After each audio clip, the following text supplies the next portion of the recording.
get into this first segment. Give me 1 second so I can go ahead and present my slides. And all right, so this game between the Rams and the Niners, it was very boring.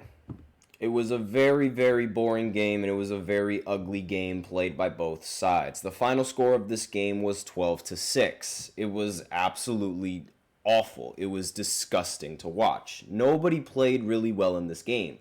And Brock Purdy, he ended the game with 14 completed passes out of the 31 he attempted. He also threw an interception, which ultimately costed the game for the Niners at the very end. And just give me 1 second. Let me just pull up the rest of these stats because they're not loading.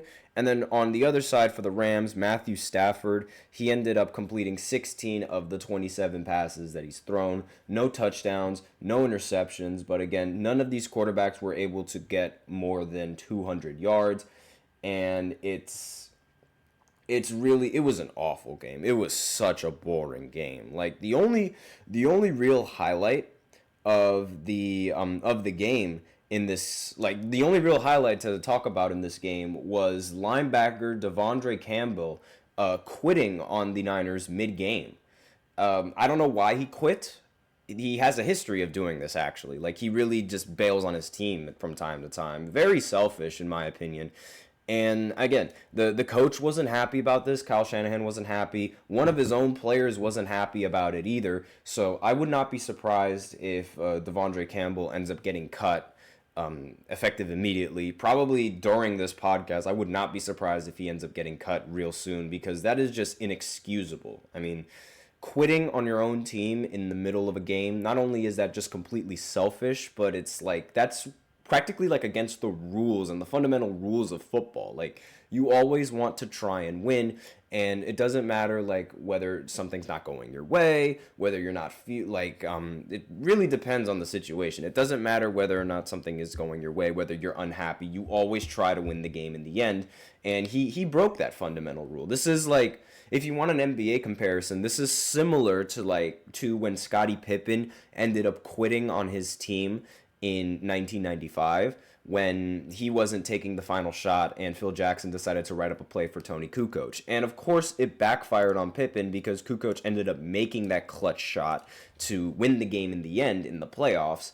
And quitting mid-game, like when we're talking about Scottie Pippen, that was really the big difference maker between Michael Jordan and Scottie. Scottie just was not a leader like that. And I mean, like, Michael Jordan would never, ever quit on his team. Obviously, Michael Jordan wouldn't be put in that situation because everyone knows who's going to take the final shot when Michael Jordan is on the team. But still, he would have never quit. He would never have quit on the team like that. I mean, when in '91, when Michael Jordan was playing against the Lakers, Phil Jackson was like, pass the ball a little bit more. And eventually he started giving the ball to Paxson, and Paxson started making some shots. I mean, Michael Jordan, he just wanted to win. That was the only important thing that really mattered to him. And in this instance right here, quitting on your team, I just can't really stand it. But that's really the big story of this game. Nobody played well in this game, except for Kyren Williams, who ended the game with 108 rushing yards on the ground. And on San Fran's side, nobody played well in this game at all. Deebo Samuel has been absolutely awful as both receiver and as a running back. He has the most drops as a receiver in this season, I believe. He is indeed struggling. And Cooper Kupp put up one of the most Tony Snell stat lines in NFL history. If you guys don't know that reference, Tony Snell, in one of the games that he played, I think he played like around 20 plus minutes in a basketball game, and he recorded absolutely zero stats in every single category. 0 points, 0 rebounds, 0 assists, 0 steals, 0 blocks. He was basically just running up and down the court. And Cooper Kupp last night ended up getting 0 receptions, 0 yards, and 0 touchdowns while running at 4.69 miles per hour. this is literally a Tony Snell stat line. But the game as a whole, like I said, it wasn't really all that impressive to watch. I mean, here's the play-by-play. So this just to show you how boring this game was. So it started with San Fran punt, LA punt, and then the 49ers, they ended up making a field goal to make the score 3-0 early in the first quarter. Then after that, it was right back to LA punt, San Fran punt, LA punt, San Fran punt, LA punt, San Fran punt, LA punt, San Fran punt, and then finally the Rams decided, oh, you want to shoot threes? I could shoot threes too, and they made a field goal to tie the score 3-3, and then it was back to San Fran punt, LA punt. Then the Niners, they ended up go ahead and making a field goal to make the score 3-6. And then the Rams answered right back with a 17-play, 65-yard field goal drive. And guess what happens next? You guessed it. San Fran punt. And then the Rams, they responded with a field goal and to make the score 9-6. And then this is with the game on the line. San Fran had a golden opportunity to take the lead late in this quarter. It's the fourth quarter, by the way. And guess what Brock Purdy does? He throws the ball in the end zone to the defense. And that ultimately allowed the Rams to go ahead and chew the rest of the clock and go on a game-winning field goal drive, or a game-sealing field goal drive, I should say, and make the score 12-6, and that was the end of the game. A lot of punting in this game. Very, very boring.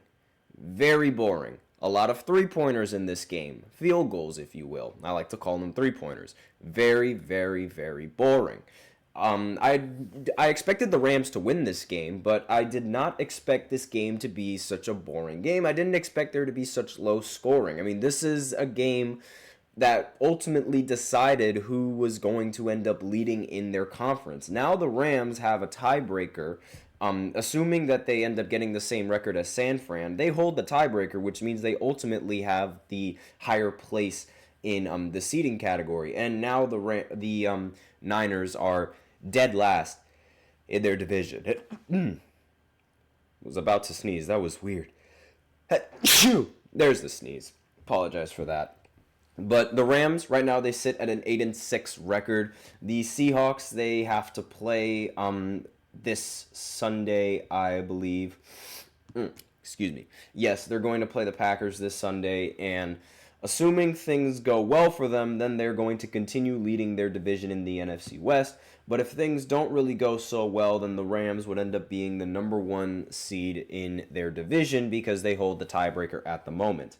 And the Niners being dead last in their own division is something that I definitely did not expect. But this is just, the way I see it, this is really the Madden curse. I'm sure some of you guys really know what the Madden curse is.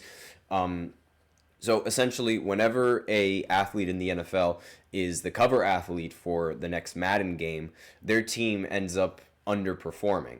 And in this case, it was Christian McCaffrey, and Christian McCaffrey has barely played enough snaps in this game, or in this season, and San Fran is struggling, and they're dead last in the NFC West. Granted, the NFC West is very, very competitive, and, rather competitive, considering how they're still all fighting for a home wild card playoff spot.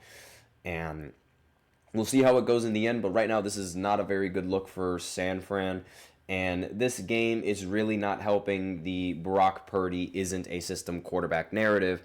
And Brock Purdy does, the narrative that's going around is that Brock Purdy needs Christian McCaffrey, Deebo Samuel, George Kittle, all of these fantastic players at their position, Brandon Ayuk, in order to effectively win games. And while I'm not going to say that Brock Purdy is the reason why they lose games, he's also not necessarily the reason why they're he's not really doing anything to sort of help this team win in certain situations. His stats, they look pretty solid for what he's got.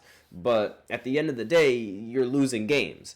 And, it really doesn't matter at the end of the day until if you're winning, that's when the stats really matter. But if you're losing, then that's just a completely different story. But it's not really helping out his narrative of being a competent quarterback in this league. And as for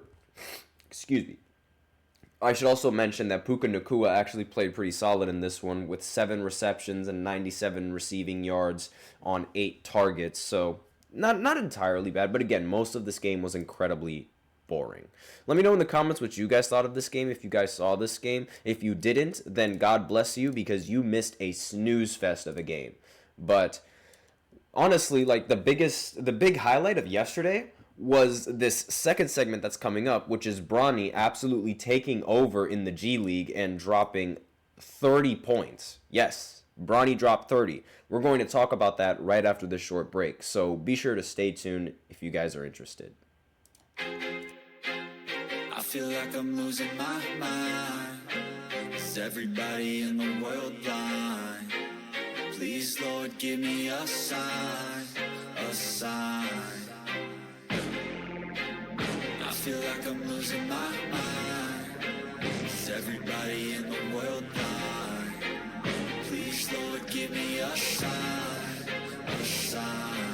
I wanna be the greatest. Everybody on the fake shit. I look around and feel like everybody is the fakest. I make this every day and I'm impatient, hoping one day I blow up from the basement. Statement, the top is so vacant. I don't hear shit that I think is amazing. Waiting for my day when I'm playing sold out shows for 1,000 faces. Hey, give me that crown, get in my way and to be put down. It ain't your place, all this my town. If I want that shit, then I'll get it right now.